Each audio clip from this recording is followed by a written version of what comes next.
Good morning. I am Reshma. Today I am here to explain a poem for the class BA B.Ed third year, paper 2, unit 3. The title of our poem is The Tiger and the Deer, written by Sri Aurobindo. Sri Aurobindo was an Indian poet, a nationalist, a philosopher, yogi, a guru, and a great poet. He had joined the Indian national movement for independence from the British rule and then became a spiritual reformer and introducing his visions on human progress and spiritual evolutions. He studied for the civil services in Cambridge, England. Then he took up the civil services at Baroda and began to involve himself in politics. He was imprisoned for writing articles against the British rule. In the jail, he had mystical and spiritual experiences and he was sent to Pondicherry. Here he developed the method of spiritual practices which he called internal yoga. He established or founded the Sri Aurobindo Ashram and unfortunately he died in Pondicherry. His works include philosophy, poetry, translations, and commentaries on the Vedas, Upanishads, and Bhagavad Gita. The poem, The Tiger and the Deer, is a contrast between good and evil, innocence, and it is the experience of life and death. Here, the tiger stands for the death, darkness, arrogance, and the deer stands for innocence, softness, and love. The killing of the deer by the tiger suggests the death and destructions of the healthy values of life by the cruelty of the modern civilizations. Closing the note with the optimism of the inspiration that the various blows of death and darkness still we enjoy life and it is a thing to be enjoyed, which means we all know that there is darkness after light and there is death after birth, but we all should enjoy life. It expresses the poet's longing for a peaceful and harmless world also. Now coming to the explanation of the poem in detail. The tiger had seen a deer drinking water. So brilliant, crouching, slouching, what crept through the green heart of the forest. The forest was full of greenery, and the tiger was slowly approaching towards the deer. His eyes were red, his chest was mighty, and with soundless pause. It means he was walking very slowly, or there was no sound at all. And it was like in a murderer position or condition. The wind slipped through the leaves.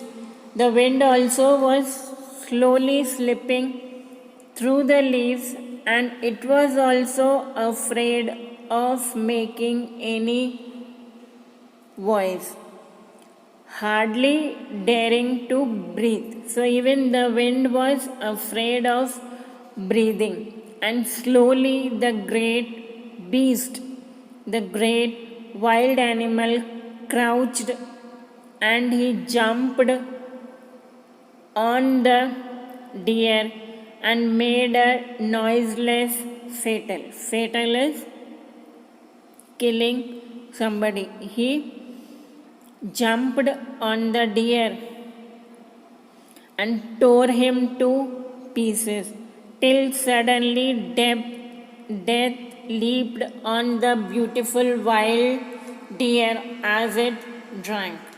So I told you the deer was drinking water. So he tore the deer apart as it was drinking water.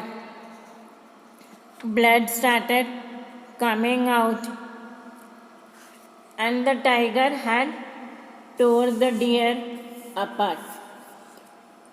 Unexpecting from the great pool in the forest's coolness and shadow. So this was unexpected. It means the deer hasn't expected. And there was coolness and shadows in the forest. And it fell down, torn, died, remembering its mate, felt soul in the deep woodland. It means as the deer was killed, it lay apart, dying over there. And even when, as the deer was being killed or was being torn apart, it was remembering its soulmate who was waiting for him in the woodland.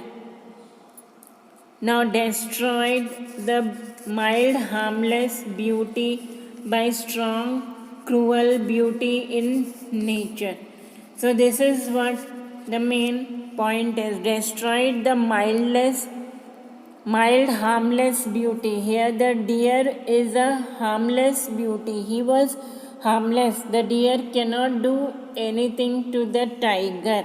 The tiger is a strong and he is a cruel beauty of nature, and he had destroyed the harmless beauty of nature. He had killed the deer just for no reason. But Aurobindo has a hope that maybe one day or maybe some day will come when the tiger crouches and leaps no more in the dangerous hearts of the forest.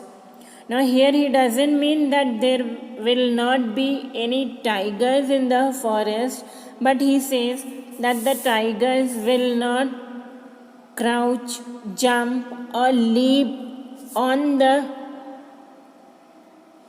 hearts of the forest, or they will not jump on the deers. They will never attack any wild deers who have come to drink the cool water from the pools in the leaves. Now the pools are always surrounded by waters and all. So he says maybe he's showing a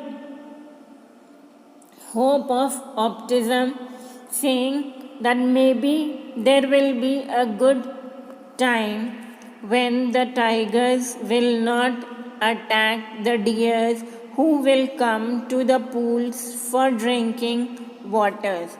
Maybe the mighty perish in their might. This is for the tigers. He says maybe the mighty feelings, their fearful feelings which they have inside of attacking or killing somebody, the terrible feelings which they have, they may perish, they may die inside them itself, and they may not kill the surveyor itself, anybody not only the deer or any other wild